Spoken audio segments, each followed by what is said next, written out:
Nakadampot yung pulang itlog. Alam nyo guys, may storya to. Akala ko kasi yung egg ito na pamprito, piniprito ko na, pinabasag ko na kanina. Bakit matigas? Tapos yan, dalawa pa yung tinry ko. Sabi ko baka yung isa lang. Pag ganyan ko, matigas din. Nung chinek ko dun sa dun sa lalagyan ng mga eggs na binili ko, salted egg pala siya. Kaya ingat-ingat tayo guys pag dumadampot, titingnan natin. Walain mo yun. Nakauwi ako at lahat, hindi ko alam na salted egg pala yung dala ko. Akala ko yung ordinary egg lang na pamprito. Lessons learned. Tapos lagyan natin ito na kamatis. Kulang naman ang kakain, kaya ganito na yung aking proseso. So gutom na ako. Kagabi kasi cereal lang yung kinain kong dinner.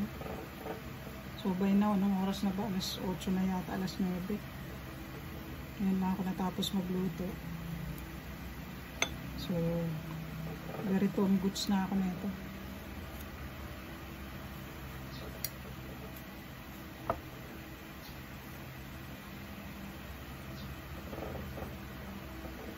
Tambus na talaga.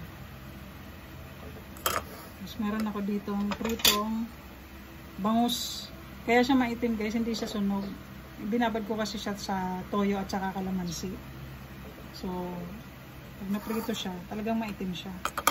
Although hindi siya sunog kasi ginamit ko dito pang fry yung tawag dito,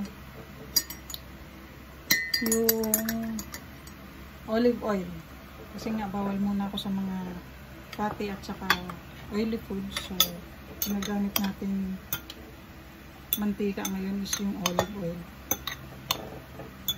So tara na guys, kain na tayo.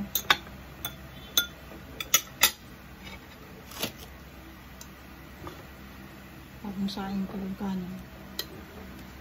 Kasi pag nagsaing ako, pang maghapon hanggang gabi.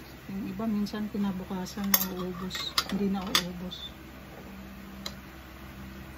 Kasi para isang saingan lang. Paglalagay ko na lang sa rep. Wala pala akong suka. Basta suka.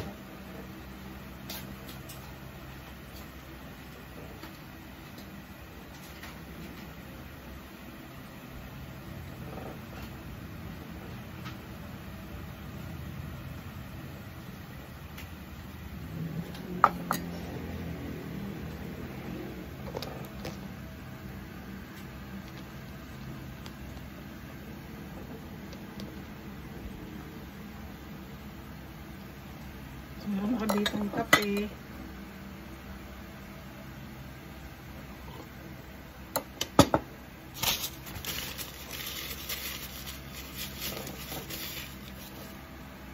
Ayo guys.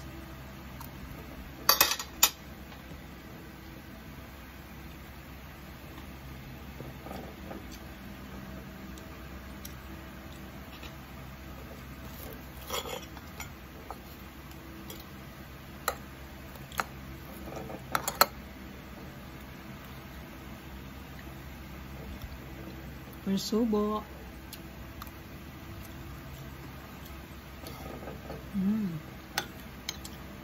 Asim.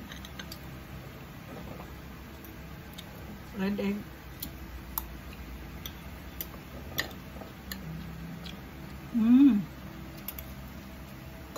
Masarap yung red egg, hindi siya sobrang alat.